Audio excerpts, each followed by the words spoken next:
Buenas tardes, Ricardo Ursúa, los saludo con el más sincero gusto de tenerlos esta tarde nuevamente en otro programa más de Acontecer Médico.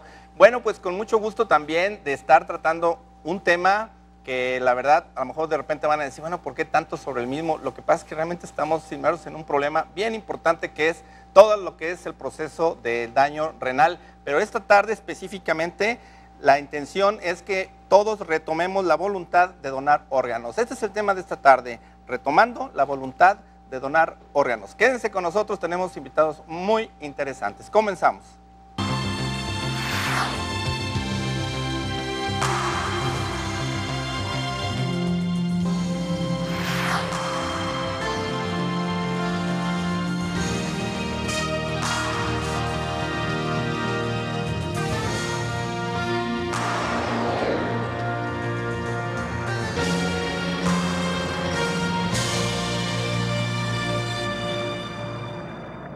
Definitivamente que de todo lo que es el proceso, desde que empieza el daño renal hasta que ya no es posible, bueno, no más renal, sino cualquier órgano que deja de funcionar, se abre una posibilidad actual que es justamente el trasplante. En el caso del trasplante, o por supuesto que para haber trasplante pues se requiere de un órgano, por lo tanto un donador que tenga la voluntad de donar alguno de sus órganos o tejidos.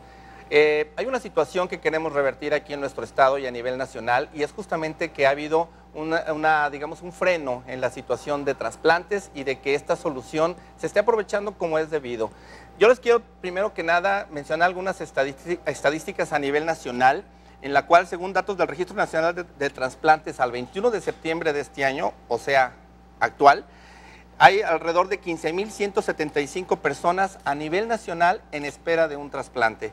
Esta distribución va de esta manera: 7,916 personas un riñón, 6,874 personas están en espera de córnea, 324 personas esperan recibir un trasplante de hígado, 9 riñón y páncreas, 6 personas páncreas, 3 personas pulmón, 1 persona corazón riñón y 42 personas esperan recibir un trasplante de corazón, que eso obviamente es inminente. Sobre esto vamos a estar comentando y bueno, me da mucho gusto dar la bienvenida a dos personas muy importantes en el área de trasplantes. Primero que nada, y primero las damas, presento a la licenciada Alina García Barba, de Comunicación Social del CETOT. Así es, del Consejo Estatal de Trasplante de Órganos y Tejidos. Muchísimas gracias, Ricardo, por la apertura y por tocar estos temas tan medulares. Claro. Como es la donación en los Alina, pues me da muchísimo gusto también que estemos otra vez retomando esto y de una forma seria. Queremos que esto sea consistente y que realmente lo que sea necesario que se tenga que hacer, que cuenten con Acontecer Médico para estar desarrollando esta cultura de donación y obviamente que se ponga otra vez en camino y la mecánica se eche a andar de lo que son la donación y trasplante de órganos en nuestro estado. Sabemos de la filosofía, de los principios de tu programa, Ricardo, y por eso agradecemos. Es un programa muy comprometido con la educación y llevar la verdad y la orientación a tus televidentes. Muchísimas gracias. Al contrario, qué bueno que estás aquí y bueno, también doy la bienvenida a si alguien sabe y si alguien es el mejor cirujano a nivel nacional en trasplantes, es bueno el doctor Luis Carlos Rodríguez Sancho. Doctor, me da muchísimo gusto que hayas aceptado esta invitación, pero también que juntos en equipo estemos retomando la cuestión de donación, pero por supuesto que también exponer toda la problemática que existe, no nomás en el estado, sino a nivel nacional, de lo que se refiere a trasplantes de órganos y tejidos. Me da mucho gusto que te integres a este panel. Muchas gracias. Bueno, primero que nada, doctor, y quisiera yo nuevamente volver un poco a las estadísticas. Hemos hablado de la problemática, estamos hablando a nivel nacional. Les quiero yo comentar que durante 2011, o sea, lo que ya llevamos de este año, se han hecho 1,764 trasplantes de córnea. Yo mencionaba que hay 6,874 personas en espera de una córnea. Entonces, vean ustedes la proporción que definitivamente pues está bastante complicada. En el caso de riñón, 1,699 se han trasplantado hasta la fecha, 67 trasplantes de hígado, muy pocos, considerando que en este caso hablamos de 324 personas que están en espera de hígado, y en el caso del corazón, que es algo tan vital, 16 trasplantes únicamente, cuando hay 42 personas en espera. Bueno, definitivamente que aquí lo interesante del asunto sería analizar estos números también en nuestro estado. Creo que aquí la licenciada Alina García Barba, tú traes ahí por ahí algo de datos estatales. Sí, y creo que la estadística más impactante e importante es el número de personas en lista de espera. Estamos hablando que hasta el día de ayer son 3.617 las personas que están esperando ya sea trasplante de un órgano o de un tejido. ¿Aquí en el estado? 3.600, nada más en el estado de Jalisco. Correcto. Y por supuesto, el órgano más demandado, digamos, o donde más gente tenemos es en el caso de riñón. Hay una cantidad tremenda de personas, sobre todo me lastima mucho gente muy joven en edad productiva con insuficiencia renal crónica que está demandando un riñón. Y el tejido, que es la córnea, ¿no? Correcto. Prácticamente débiles visuales o invidentes, claro, que pudieran recobrar calidad de vida y la vista a través de un trasplante de córnea. Y bueno, tenemos 26 personas que están esperando ser trasplantadas de hígado y luego 5 de otros porque es una combinación o ya sea páncreas riñón, corazón o hígado, riñón, etcétera. Correcto. Por ahí tenemos otras láminas también de otras estadísticas, si gustas también comentarnos esto. Sí, tenemos el número de donaciones que han ocurrido en el estado en paro cardiorrespiratorio, es decir, personas que únicamente pudieron donar tejidos. Aquí tenemos, en el 2011 llevamos 24 donaciones y quisimos hacer este comparativo porque del 2009 al 2010, bueno, sí se ha reflejado una muy ligera repunte, digamos, alza en esto de las donaciones y de muerte encefálica, que ya nos explicará más atinadamente el doctor Rodríguez Sancho, que son las personas que están en condiciones de podernos donar órganos sólidos. Empezamos, en el 2009, el comparativo más reciente, 2009-13, 2010-18 y lo que va del 2011-17. Entonces, bueno, pues esto significa un muy ligero ascenso, pero también una muy ligera mayor esperanza de vida a estas 3.500 personas que están esperando. Lo que se menciona aquí, riñón C, riñón B, ¿a qué se refiere, doctor Luis Carlos? Bueno, son estadísticas del Consejo, me imagino que es riñón cadavérico y riñón vivo. Correcto. Así, correctamente, es riñón cadavérico, es en el 2009 45, 2010 44 y ahora 53, es decir, de personas que en muerte encefálica decidieron, autorizaron y estaban en posibilidades de donar uno o ambos riñones.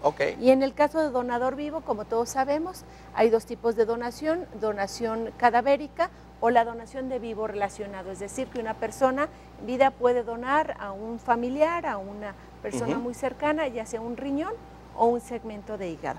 Y eso, sobre todo el Seguro Social está haciendo mucho de este tipo de trasplante. Llevamos a la fecha 253. Consideramos que se incrementará el cierre del año 2010 de 423, puesto que ya llevamos más de la mitad y bueno.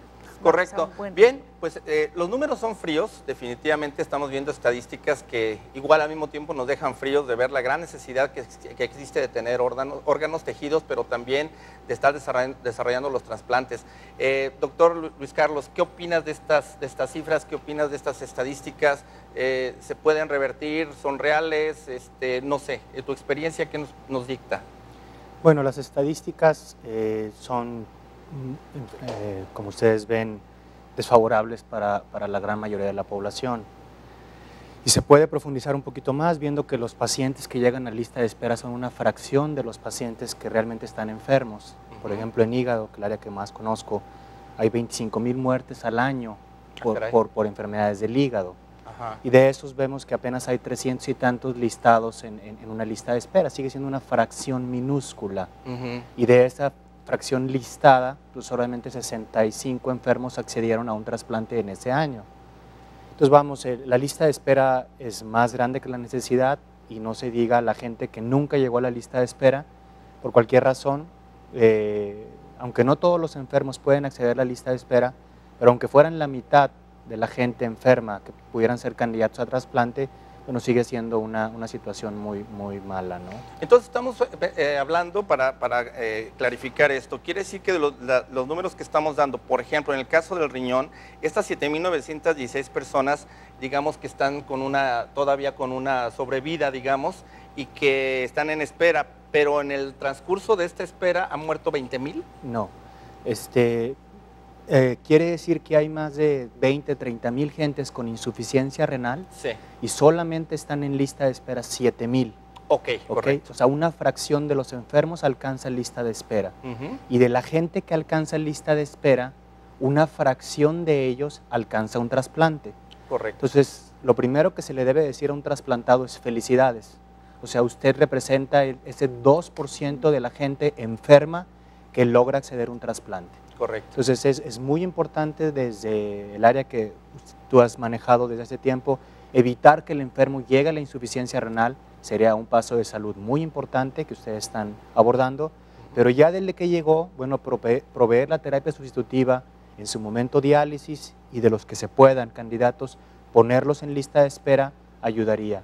Y de ahí después podríamos pasar al tiempo, ¿qué podemos hacer para aumentar la donación de órganos cadavéricos? Ok, ahora en un momento dado, ahorita hablaremos del proceso que se lleva para la obtención de ese órgano y cómo está el sistema acá. Bueno, de alguna forma hablábamos acerca de países como España, que lo vamos a estar mencionando a lo largo del programa, porque España es un modelo mundial en lo que ellos han hecho, las modificaciones que han hecho desde a nivel legal, desde su estructura del sistema de salud, y obviamente también todos sus procesos que son de vanguardia, y que este modelo se ha estado replicando en diferentes países. Y bueno, ojalá que los políticos de este país, de nuestro país, que realmente tomen ese modelo y hagamos esos cambios, pero ya a la brevedad, porque vemos que hay muchísimas personas que están en espera de un órgano y no llega. Hay algo que yo quisiera comentarte o preguntarte. En otros países, toda persona que no indique lo contrario es candidata a que se donen sus órganos. ¿Cómo estamos en México en este sentido? Bueno, la ley en México, al igual que muchas en el mundo, prácticamente dice que todo mexicano es prácticamente un donador de órganos, en tanto no diga lo contrario. Es decir, no señale en algún documento oficial que él no es donador de órganos. Sin embargo, tanto en México como en otras partes del mundo, el sistema es muy flexible porque quiere respetar la voluntad de los vivos. Siempre hemos dicho que quienes dan problemas son los vivos, no los que fallecieron. Los familiares, Entonces, para que sea un sistema, estamos de acuerdo que esto de la donación y los trasplantes es un sistema que vive de la credibilidad. Estos programas se basan en la confianza de la gente. Entonces, lo que nosotros queremos es, sí, crear, fomentar y mantener un clima de confianza, de respeto. Entonces, en tanto las familias no se queden tranquilas, convencidas de que la donación es real y que se trabaja de la manera más transparente, más altruista posible, no queremos intervenir. Incluso hay casos donde ha existido problemas donde en el seno de la misma familia no se ponen de acuerdo ante un evento de muerte encefálica. Unos dicen que sí a la donación y otros que no. Nosotros preferimos no intervenir para no dejar un problema en la familia, ¿sí? Exacto. Porque eso después no solamente desfavorece el programa, sino que destruye a las familias. Claro. Entonces, preferimos ser muy respetuosos en ese sentido y dejar que la gente esté muy convencida y fomentar mucho en nuestras campañas de comunicación, claro, que es importante que la gente diga que en vida que quiere ser donador, que lo comparta con la familia, porque en el momento que a todos nos va a llegar ese momento, claro, sí, se les va a hacer más fácil a la familia decir sí, era su voluntad, claro, y todos estar de acuerdo y firmar la autorización. Sobre este punto vamos a estar comentando ahorita. Yo primeramente también les quiero comentar que tenemos algunos obsequios. Bueno, las primeras 2 personas que nos llamen van a tener un kit de Vitamin Water, donde justamente viene, ya lo hemos platicado en otra vez, viene el cuaderno, viene una bonita gorra, una mochila. Entonces, bueno, ustedes pueden tener estos 2 kits y también algo interesante, la cena romántica que le hemos estado promoviendo está por terminar ya el mes, y recuerden que también tenemos la cena romántica en Moravia. Ahí nos tienen que mandar, pero un correo electrónico a acontecermedico@hotmail.com. Y bueno, pues agradecerle como siempre a Vitamin Water, que está aquí refrescando nuestros invitados, refrescándonos a nosotros también, y por supuesto que además de hidratarnos, pues vitaminándonos. Entonces, vamos al corte, no tardamos nada, seguimos con este tema que es justamente retomando la voluntad de donar órganos. Qué bueno que nos acompañen.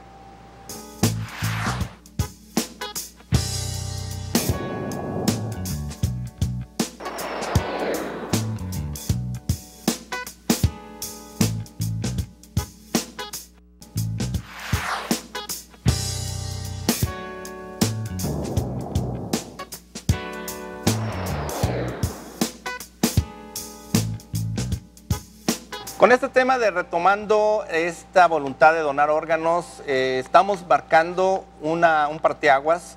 La verdad es que queremos que ahora sí, como dicen, borrón y cuenta nueva. Hay unos proyectos muy buenos que traen a algunas personas, inclusive del Congreso, hospitales civiles, pero bueno, creo que hace falta darle difusión a todo lo que sí se está haciendo. Entonces, parte de lo que Acontecer Médico vamos a aportar es justamente tener micrófono, tener este foro abierto para que todas aquellas campañas, todos aquellos proyectos que se tengan en esta área, pues igual que nosotros lo podamos compartir con todos ustedes, que es muy importante.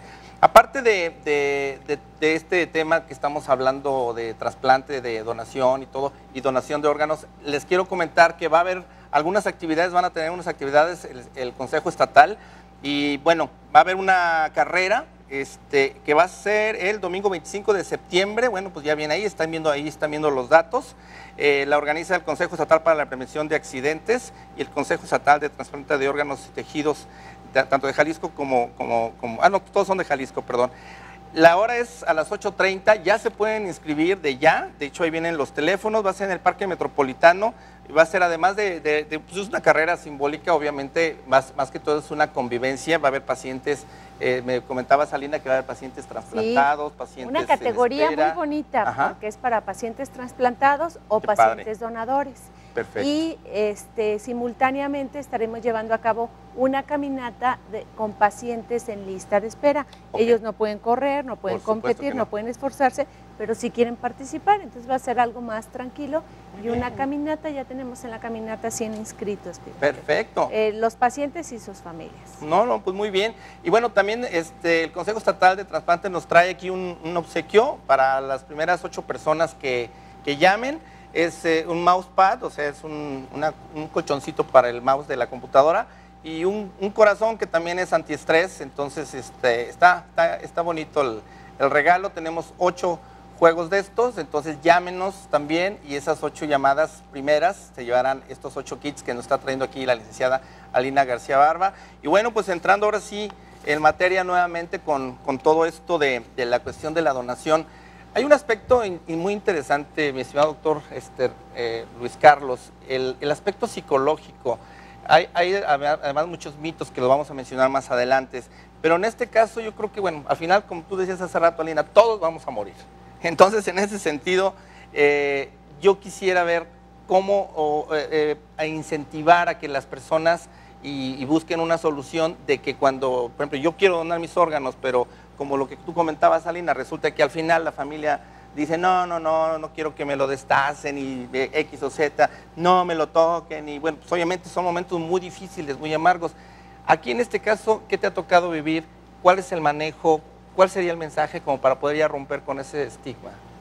Mira, yo he mencionado a veces que hay 2 maneras de convertirse en donante. La más fácil es cuando alguien tiene un familiar enfermo y ves a todas las familias que dicen, ¿cómo nunca había pensado en esto, no? Ahora que mi padre, mi madre, mi hermano requiere un órgano, pues realmente ahora entiendo la importancia de convertirse en donante, pero tiene la necesidad a su lado y tienen a su ser querido enfermo. Exacto. Y bueno, las familias se convencen muy rápido, ¿no? Y la segunda, bueno, es una conciencia efectiva de que la muerte es un paso inevitable, la muerte existe, y aunque no hay trasplantes, aunque no hay donantes, la muerte existió y existirá independientemente de la actividad médica que pueda surgir alrededor de esto. Hay un concepto en donde se llama muerte cerebral, donde el paciente, la persona, sufre un daño al cerebro tan extenso que todas sus funciones cerebrales dejan de existir. A esto la ley, la ciencia y la religión han mencionado que es un paciente que ya dejó de ser, que es un cuerpo, es un cadáver. Está sostenido en sus funciones vitales por aparatos, un ventilador, y el corazón a través de medicamentos. Pero ya si se desconectaran esos aparatos, no sería sostenible, no tiene esfuerzo respiratorio y el resto de sus funciones caerían muy rápidamente. Esto es muy diferente de una persona que está en coma y que puede respirar o que está dormida por un trauma. Muerte cerebral es un concepto muy único y es probable, es reproducible, tiene que demostrarse ausencia de flujo cerebral y ausencia de actividad cerebral. Correcto. Es ahí en donde se puede hacer la donación de órganos, que son órganos para vivir, como el corazón, el riñón, el hígado, los pulmones, etcétera, ¿no? Y el otro concepto de muerte, cuando todos conocemos, cuando hay parada cardíaca, los órganos generalmente no son viables después de media hora. En otros países están intentando recuperarlos dentro de esa primera media hora. A nosotros todavía no nos toca eso. Sí. Y ahora en nuestro medio se pueden obtener tejidos a partir de la gente que tiene ya parada cardíaca. Se puede obtener córneas, hueso, válvulas cardíacas. Entonces estos son los dos grandes. Pero yo quisiera mencionar, para entrar en el tema, que la donación es una parte del proceso que todos enfrentamos en los hospitales. Nos podríamos hablar desde que el paciente llega a nosotros, el paciente con insuficiencia renal, es tremendo el proceso. De los muchos pacientes que nos llegaban en el civil, solamente una fracción completaba su protocolo, la mayoría por cuestiones económicas. Entrar a la lista de espera, y hablando de donación cadavérica, es un proceso muy grande. Es un personal muy capacitado y muy especializado que tiene que andar en las terapias intensivas de todos los hospitales, ubicando a esta gente que pueda tener muerte cerebral. Hablando con su médico tratante, el neurólogo neurocirujano, para ver si autoriza, si está de acuerdo en que tenga muerte cerebral. Una vez que tenga muerte cerebral, dar la noticia de la muerte. Una vez que se da la noticia de la muerte, dejar que pasen las etapas del duelo, para lo que estas gentes están entrenadas en forma específica, hacer la petición. Después de la petición, si fuera aceptada, hacer toda la logística de pasar el paciente, primero tomar las pruebas de hepatitis, B y C, VIH, pruebas de función hepática, todos los clínicos y paraclínicos, después de ver qué órganos se van a donar, luego ubicar los centros y programas que van a obtener esos órganos, ¿sí? Coordinar los tiempos y logística para que ellos lleguen, pasar a quirófano, hacer la extracción, el embalaje y el transporte. Entonces es un proceso muy grande para que un órgano pueda ser ubicado, y en cualquier parte del proceso se requiere un personal capacitado y específico. La capacitación para obtener el sí de la familia, la capacitación para llegar y obtener el órgano, empaquetarlo como Dios manda y hacerlo llegar al centro de trasplantes. Es un proceso complejo, es un proceso grande, es un proceso costoso, porque cuando la familia no acepta, ya se invirtieron recursos humanos y materiales en trabajar en ese donante, y es un donante no productivo. Pues todo eso tiene un costo, y no se diga el donante productivo, que si obtienes, cómo desplazas a los equipos, ubicas y regresas a la gente. A veces hay que hacer avión privado, a veces por vía terrestre, etcétera, etcétera. Entonces el proceso de donación-trasplante del que podemos desglosar es un proceso muy grande, complejo logísticamente, y me lleva a una situación particular a mencionarte. El año pasado, por ejemplo, hubo 330 donantes en México y hubo 16 trasplantes de corazón y solamente 65 de hígado. Es decir, la gran mayoría de los órganos hígado y corazón se tiran a la basura. ¡Qué barbaridad! Entonces, ¿cómo se puede hablar a alguien, mencionar de tráfico de órganos, si se tiran 250 hígados a la basura y más de 300 corazones a la basura? ¿Pero esto por qué sucede, doctor? Porque no hay la capacidad de llegar de los centros de trasplante. Hablando de centros de la Ciudad de México, tienen un cirujano y no tienen recursos para que la gente se desplace del punto A a Morelia, de la Ciudad de México a Morelia. Una ambulancia, un carro, y además otro cirujano diferente del que va a hacer el trasplante, para que vaya, procure, avise si está bueno el órgano y tengan la capacidad de traerlo. Entonces, establecer esa logística con mucho personal y medios de transporte es lo que dificulta muchas veces la utilización. La otra cosa es, están disponibles el 16 de septiembre, el 25 de diciembre, el 31 de diciembre, todo el día, todos los días, a todas horas, para la llamada. Hay un donante. Deje usted familia, deje usted compromisos, deje usted hijos y Cierto. váyase a trabajar, ¿sí? Por Wow, 24 horas. Bastante complejo. No hay mucha gente que esté dispuesta a eso. Mucho sacrificio, ¿no? También. Sí. Personal, pero también igual como comentas, mucho gasto, mucha inversión, más que gasto es una inversión, pero además una logística que tiene que ser casi perfecta para no perder esos Y luego, esos como órganos. lo platica el doctor atinadamente, además de la complejidad que es todo este proceso, es el número de personas que intervienen en esto. Hay especialistas, enfermeros, procuradores, etcétera. Claro. Hay un gran número de personas que intervienen aquí, de tal suerte que es imposible prácticamente, dada la complejidad y la multiplicidad de equipos interdisciplinarios, como para poder sospechar Claro. de algún acto truculento. Realmente Pues la verdad, es mucha la imaginación Claro. de nuestra sociedad, sí. ¿sí? Ya Yo- quisiéramos que Yo les quisiera que se complementar, aprovecharan. más bien, yo quisiera comentar que justamente una de las intenciones de hacer estos programas, porque vamos a darle continuidad a esto, es justamente esto, porque realmente no tienen idea los medios de comunicación amarillistas que han realmente espantado a mucha gente, que han metido toda esta serie de ideas erróneas, definitivamente que ha complicado mucho. Vamos al corte, ahorita hablaremos sobre este punto justamente. Regresamos.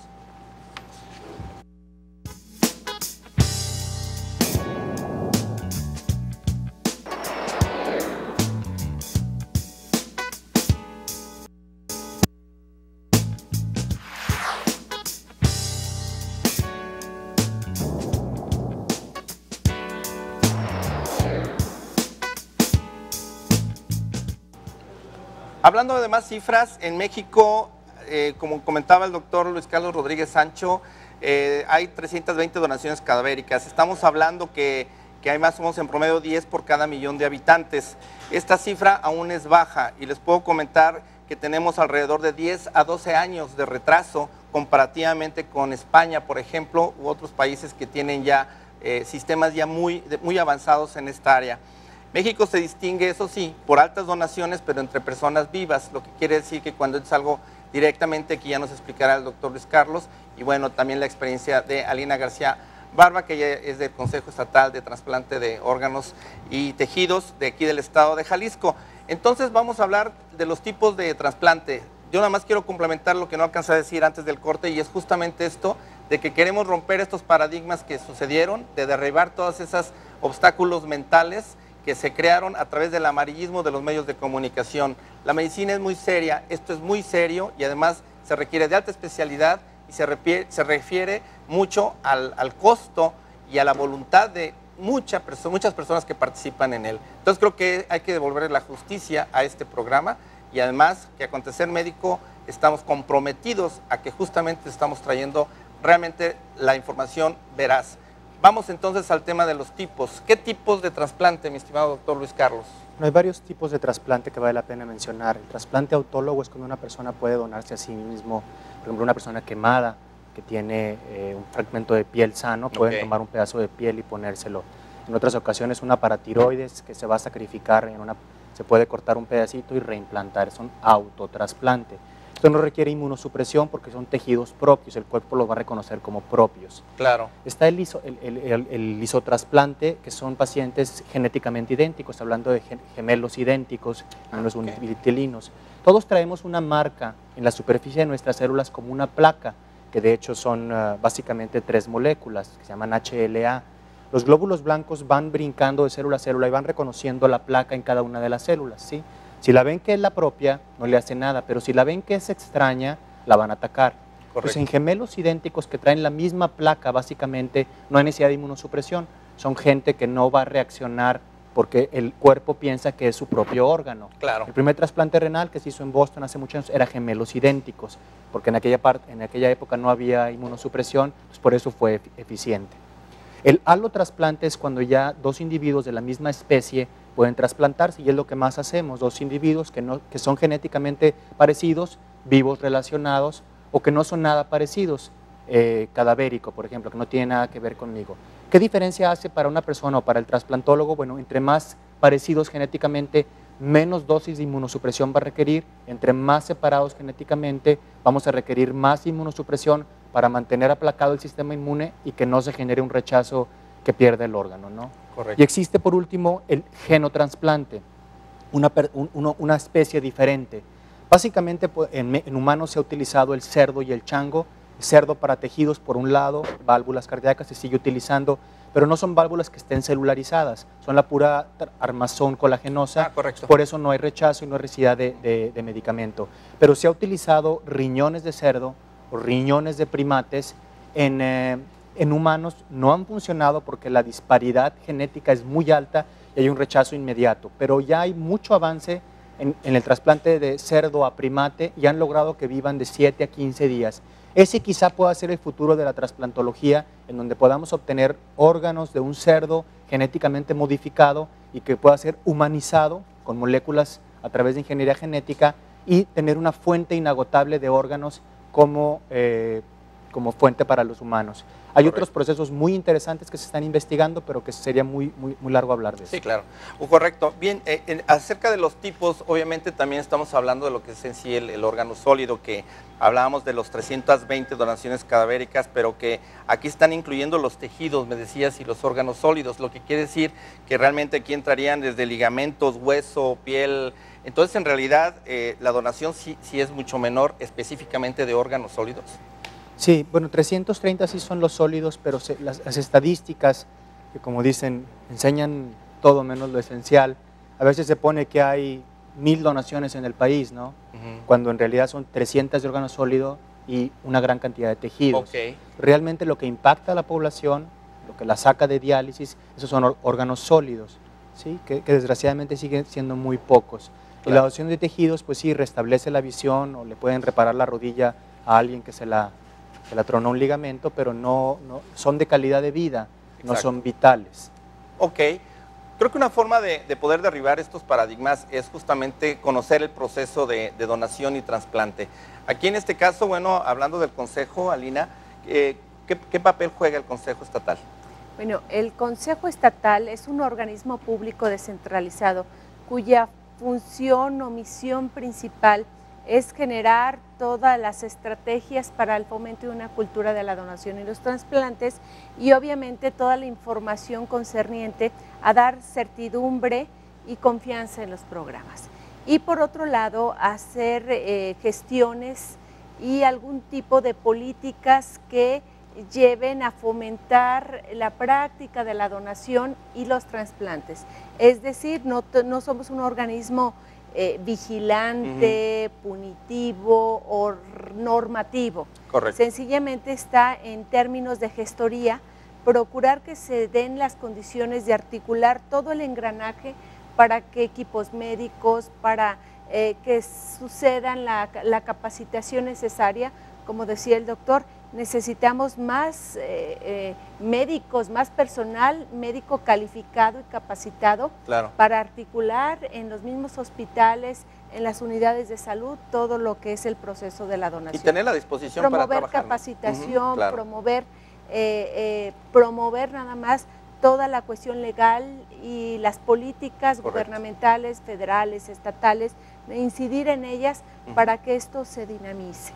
Perfecto. Entonces podemos decir que ya un poco aterrizando lo que es el proceso, inicia con la detección de un potencial donador, después viene obviamente la situación de que el personal especializado, como decías, acude. Entonces ustedes reciben un llamado, ¿cómo les llega ese llamado? Ustedes tienen que estar indagando si hay o no hay órgano, ¿cómo?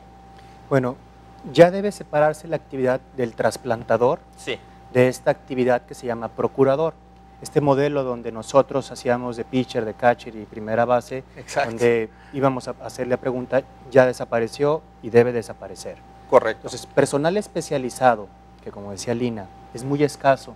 Para darte un ejemplo, en un área conurbada, por ejemplo, con San Francisco, Oakland, más o menos 5 millones de habitantes, la unidad de procuración, la unidad de personal tenía 60 agentes trabajando, ¿sí? Y bueno, eso es lo que hace posible que no se pierda ni un solo donante, que haya suficiente personal atendiendo una y cada una de las unidades hospitalarias donde hay una persona con muerte cerebral. Claro. Desgraciadamente aquí no hemos logrado consolidar el número de personas dedicadas a eso suficiente para decir que en la ciudad de Guadalajara se detectan todas las personas con potencial muerte cerebral y se les pregunta a todos. Entonces, ese paso es esencial para aumentar la donación, que haya profesionalización de esto, un reconocimiento, una remuneración proporcional a su trabajo y que ellos puedan estar todo el tiempo que necesiten dedicados a buscar en todas las terapias intensivas eso.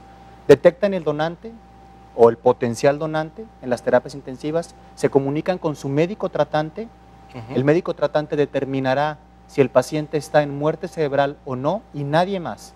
Su médico tratante que ellos escogieron al llegar a urgencias. Claro. El que la familia determinó, este es mi médico.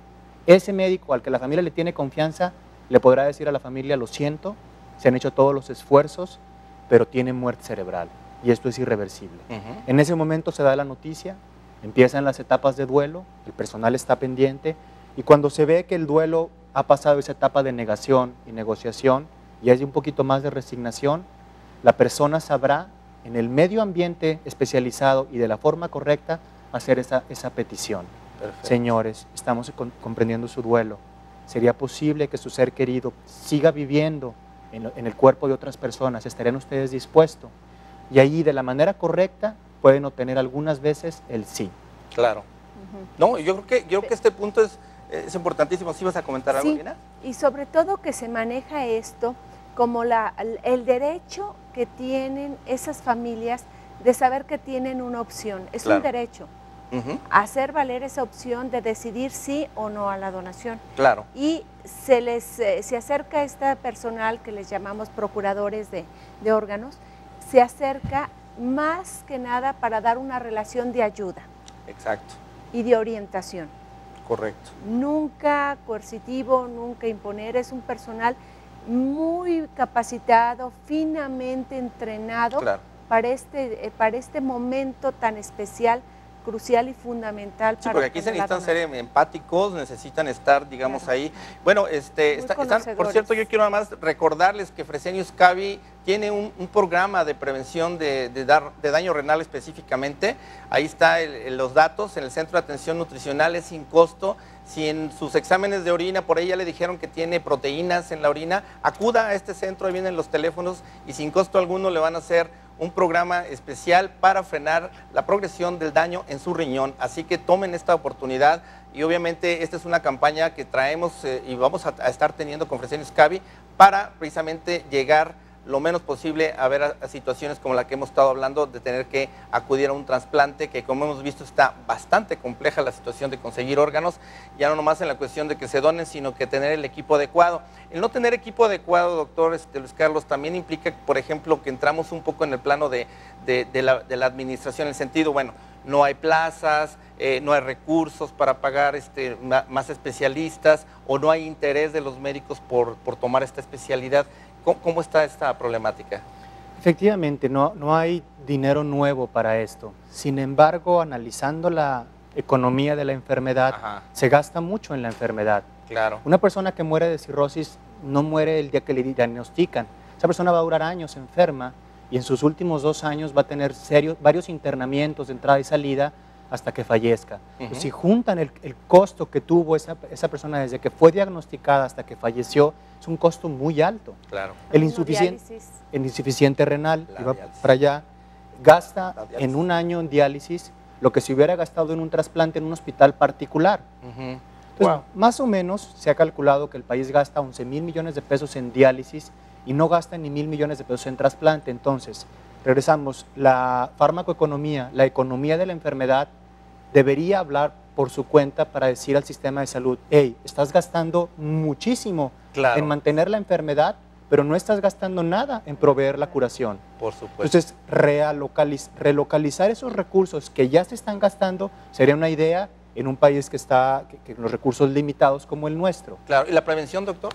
La prevención no cabe duda que es la madre de todas la salud pública. Digo, es lo mejor, ¿no? Y la inversión en prevención es la detección de proteinura en forma temprana, como ustedes están haciendo, las campañas contra el alcoholismo, que están fallando terriblemente porque el alcoholismo en adolescentes está increíble, la detección de hepatitis C, etcétera, etcétera. Entonces, sí existen recursos, no se ubican en donde deben, en la prevención o en el tratamiento curativo desde temprano de las enfermedades que van a terminar con la vida de una persona. Claro, pues yo creo que, bueno, vamos al corte, pero primeramente quisiera cerrar este bloque con un comentario, y es justamente de que haremos lo necesario, convocaremos a quienes sea necesario para que esto cambie y de alguna forma unir a las sociedades médicas, y hacemos esta convocatoria también, por supuesto, a la ciudadanía. Creo que es un momento de poner alto a esta apatía que hay por parte de los sistemas de salud, en los cuales se están invirtiendo a lo mejor ahorita en salarios para los Juegos Panamericanos, no sé, millones de pesos nada más en puros salarios, y no se tienen, por ejemplo, para profesionales de la salud. Creo que la administración no está haciendo la adecuada. Entonces, bueno, vamos al corte y vamos a continuar con este tema que la verdad está muy, muy apasionante. Queden con nosotros.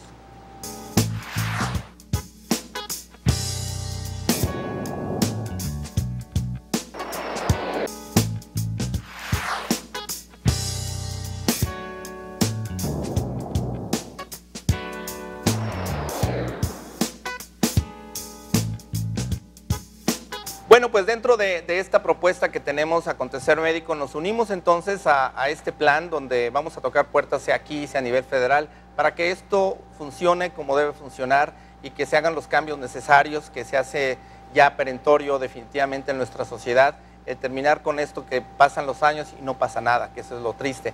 Vamos a cerrar este programa con una serie de preguntas que probablemente usted las tenga en mente, algunas situaciones de mitos y realidades. Y aquí con los especialistas, bueno, también comentar. Aquí, por ejemplo, en este caso, algo que se menciona mucho, dice, bueno, a veces cuando se tiene un accidente, descubren que soy donante o me inscribí como donador de órganos y los médicos me dejarán morir, doctor. No, obviamente que no. El paciente que sufre un accidente llega a urgencias con el médico que está de guardia, o cuando es un particular, el médico que ellos escogen. ¿Sí? Entonces, ese médico es un profesional de la salud, un neurólogo, un neurocirujano, que nada tiene que ver con trasplantes. Ellos harán sus cirugías, sus tratamientos, el intensivista hará su trabajo, y cuando hayan terminado su trabajo, si el paciente no sobrevive a los tratamientos, pudiera ser que se le avise. Se calcula que 1 de cada 10,000 personas pudiera algún día sufrir un accidente con muerte cerebral. ¿Sí?